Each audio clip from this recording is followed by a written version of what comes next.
स्वतंत्र ओडिशा को आपन को स्वागत।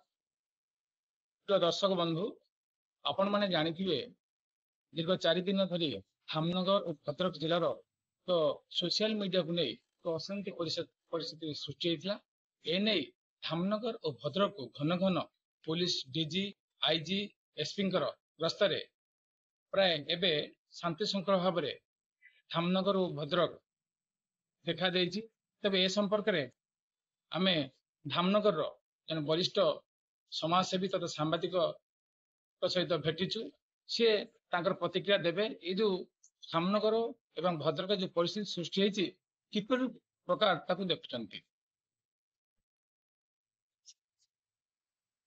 गत 27 तारिख रे तो सोशल मीडिया रे एक विवादीय पोस्ट नहीं गोष्ठी विभाग देखा तापरे धामनगर थाना घेराव एवं रास्ता रोक भली परिस्थिति सृष्टि होता।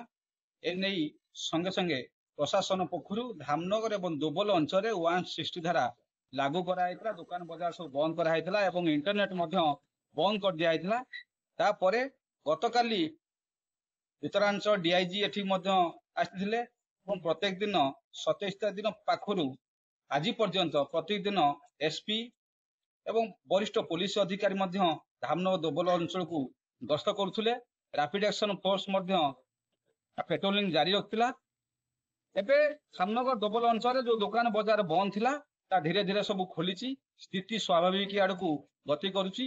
पुलिस कार्यानुष्ठान ग्रहण कर।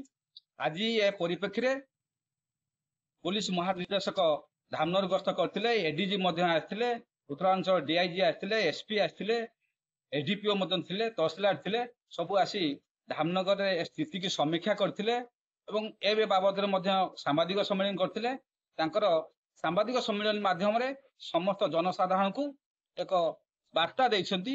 समस्ते शांत परिवेश रही शांति बजाय रखापी से समस्त को निवेदन करछंती एवं सोशल मीडिया रे जो अपप्रचार करथुवा असाधारणिक युवक मान प्रति पुलिस विभाग कठोर कार्यानुष्ठान ग्रहण करिवो सेतिप्रति पुलिस विभाग तीक्ष्ण नजर रखिछि एवं स्थानीय एवं बाहर जनसाधारण मानक से अनुरोध करछंती सोशल मीडिया जो अपप्रचार होउछि सेतिप्रति से गुजर प्रति दृष्टि न देवा पकी आ जो माने अपप्रचार करछंती तांकर विषय संपूर्ण टिप्पणी थाना रे आनी पुलिस पाखरे पहुंचांतु एवं पुलिस ता विरुद्ध कार्यानुष्ठान ग्रहण करा जिवो। एटा होउछि भाईचारार सहर धामनगर दोबल अंचल।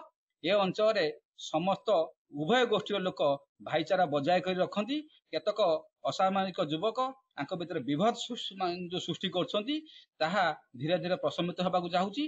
परिस्थिति वर्तमान धीरे धीरे सुधार आसुची। इंटरनेट सेवा खूब शीघ्र खोली गला परे परिस्थिति पूर्व भली रही।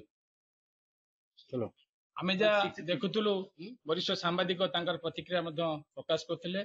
क्या देखिलु जे धामनगर एबे शांति धीरे धीरे फेरुची। एने आ कौन प्रकार भयभीत न पाए डीजी समस्त को निवेदन करछंती। भद्रक धामनगर प्रदीप महापात्र, स्वतंत्र ओडिशा न्यूज।